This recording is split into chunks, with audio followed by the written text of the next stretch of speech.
आज Doubtnut app download करें। Doubtnut पर अपने सभी गणित, रसायन विज्ञान, भौतिक विज्ञान और जीव विज्ञान के डाउट्स का करो सफाया। बस प्रश्न की फोटो खींचो, एक ही प्रश्न को क्रॉप करो और तुरंत वीडियो सोल्यूशन पाओ। अभी डाउनलोड करें। हेलो स्टूडेंट्स, प्रश्न है निम्नलिखित में से कौन सा हार्मोन हाइपोथैलेमस द्वारा स्रावित नहीं होता है। तो सबसे पहले हम बात कर लेते हैं हाइपोथैलेमस की।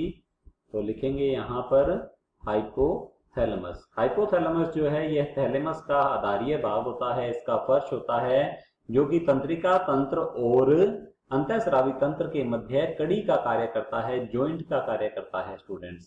तो हाइपोथैलेमस जो है इसके द्वारा स्रावित होने वाले हार्मोन जो होते हैं ये पीयूष ग्रंथि का नियंत्रण करते हैं। अर्थात हम कह सकते हैं कि हाइपोथैलेमस जो है यह पीयूष ग्रंथि को नियंत्रित करता है और पीयूष ग्रंथि जो है अन्य ग्रंथियों को नियंत्रित करती है। तो यहाँ पर पूछा गया है निम्नलिखित में से कौन सा हार्मोन हाइपोथैलेमस द्वारा स्रावित नहीं होता है। तो चलिए देख लेते हैं ऑप्शन ए को। यहाँ पर दिया गया है वृद्धि हार्मोन मोचक हार्मोन।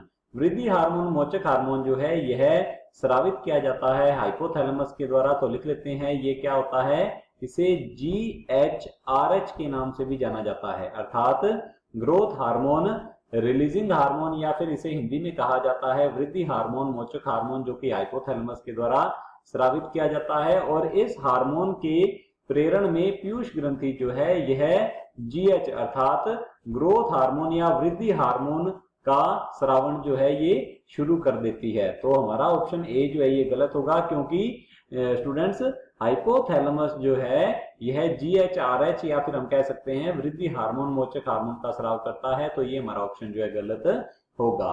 ऑप्शन बी दिया गया है ऑक्सीटोसिन। ऑक्सीटोसिन का जो संश्लेषण है यह तो हाइपोथैलेमस के द्वारा होता है। तो लिख लेते हैं संश्लेषण जो है ऑक्सीटोसिन का, तो हम यहाँ लिखते हैं एक तो ऑक्सीटोसिन हार्मोन है, तो लिखेंगे ऑक्सीटोसिन, और दूसरा जो है ये होता है ADH हार्मोन, इसे कहा जाता है एंटी डायूरेटिक हार्मोन या फिर इसे वैसोप्रेसिन भी कहा जाता है।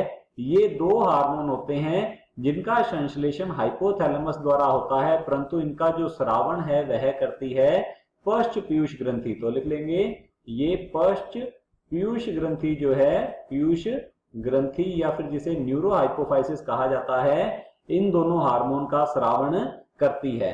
तो स्टूडेंट्स ये बन तो रहे हैं हाइपोथैलेमस के द्वारा, निर्मित होते हैं, इनका संश्लेषण हाइपोथैलेमस के द्वारा होता है, परंतु इनका स्रावण जो है पश्च पीयूष ग्रंथि के द्वारा होता है। तो चलिए देख लेते हैं, यहाँ पर ऑप्शन दिया गया है ऑक्सीटोसिन, तो हमारा ऑप्शन बी जो है बिल्कुल सही है। इसका स्रावण जो है यह पश्च पीयूष ग्रंथि के द्वारा होता है, संश्लेषण इसका होता है हाइपोथैलेमस के द्वारा।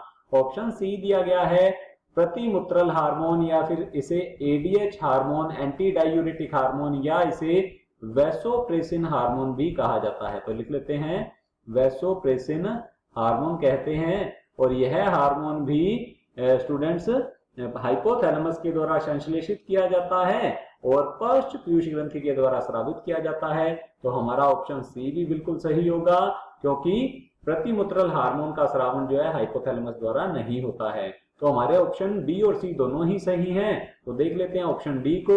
यहाँ पर दिया गया है दूसरा और तीसरा दोनों, तो यहाँ पर ऑप्शन बी और सी दोनों को सही बताया गया है, तो हमारा ऑप्शन डी जो है सही हो जाएगा। ऑप्शन बी और सी जो है ये गलत होंगे, ऑप्शन डी जो है बिल्कुल सही उत्तर है।